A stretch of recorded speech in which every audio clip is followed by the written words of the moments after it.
நினைப்பாய் நண்பரே, காலம் வந்தாயிற்று, தேவனின் முன்னத்தாய் நீ நின்றிடுவாய்.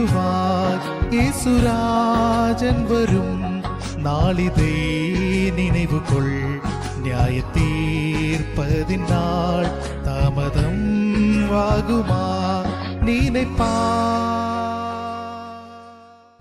ஆண்டவராகிய இயேசு கிறிஸ்துவின் பரிசுத்த நாமத்தில் உங்களை அன்புடன் வாழ்த்துகிறோம். பரிசுத்த வேதாகமத்தில் பிலிப்பியருக்கு எழுதின நிருபம் 2ஆம் அதிகாரம் 6ஆம் வசனம் முதல் இவ்வாறு வாசிக்கிறோம். அவர் தேவனுடைய ரூபமாயிருந்தும் தேவனுக்கு சமமாயிருப்பதை கொள்ளையாடின பொருளாக எண்ணாமல் தம்மைத்தாமே வெறுமையாக்கி அடிமையின் ரூபம் எடுத்து மனுஷர் சாயலானார் என்று வாசிக்கிறோம். ஆண்டவராகிய இயேசு கிறிஸ்து எவ்வளவு தாழ்மையை அணிந்து கொண்டார் என்பதை இது குறிக்கிறது. அவர் தேவனுடைய ரூபமாயிருக்கிறவர், அவர் தேவனுக்கு சமமானவர். ஆனால் அதை தன்னுடைய பொருள், தன்னுடைய வசமாக இருக்கக்கூடிய ஒரு பொருள் என்று எண்ணவில்லை என்று சொல்லுகிறார். அந்த மேன்மையை அவர் தியாகம் செய்து தம்மைத்தாமே வெறுமையாக்கி அடிமையின் ரூபம் எடுத்து மனுஷர் சாயலானார். மனுஷர் சாயலாக அவர் வெளிப்பட்ட போது அவர் இந்த உலகத்தின் மேன்மைகள் ஒன்றையும் தெரிந்து கொள்ளவில்லை. ஒன்றும் இல்லாதவராக ஏழை கோலத்திலே அவர் மனிதனாக வந்ததை நாம் பார்க்கிறோம். 8ஆம் வசனத்திலே பவுல் சொல்லும்போது, அவர் மனுஷ ரூபமாய் காணப்பட்டு மரண பரியந்தம், அதாவது சிலுவையின் மரண பரியந்தமும் கீழ்ப்படிந்தவராகி தம்மை தாழ்த்தினார் என்று சொல்லுகிறார். அவர் கீழ்ப்படிந்தார் என்று பார்க்கிறோம். அவர் தம்மைத்தாமே தாழ்த்தினார் என்று பார்க்கிறோம். ஏன் இந்த சிலுவை மரணம்? யாருக்கு அவர் கீழ்ப்படுகிறார்?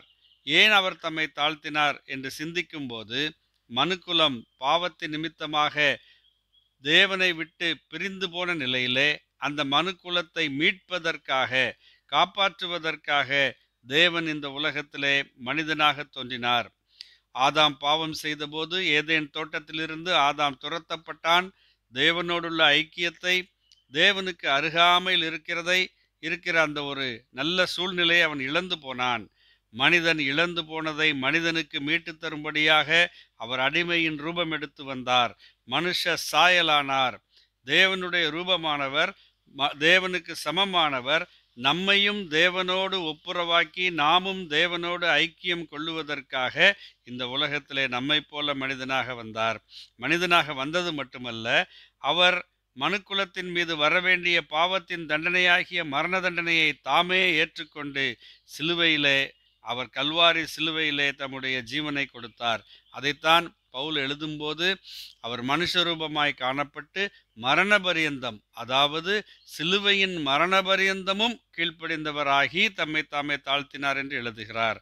அருமையானவர்களே, இயேசு கிறிஸ்து தம்மைத்தாமே கல்வாரி சிலுவையிலே பலியாக ஒப்பு கொடுத்து மரித்து அடக்கம் பண்ணப்பட்டு மீண்டும் 3ஆம் நாளிலே உயிரோடு எழுந்தார். யாரெல்லாம் ஆண்டவராகிய இயேசு கிறிஸ்துவை ஏற்றுக்கொண்டு அவர் நாமத்தில், அவருடைய பலிமரணத்தில், அவருடைய உயிர்த்தெழுதலில் நம்பிக்கை வைக்கிறார்களோ அவர்களுடைய பாவம் மன்னிக்கப்படும். அவர்கள் தேவனோடு ஒப்புரவாக்கப்படுவார்கள். அவர்கள் தேவனோடு ஐக்கியம் கொள்ளுகிறதற்கு ஏதுவான தகுதியை பெறுகிறார்கள்.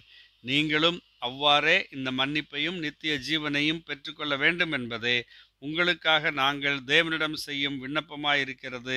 ஆமேன்.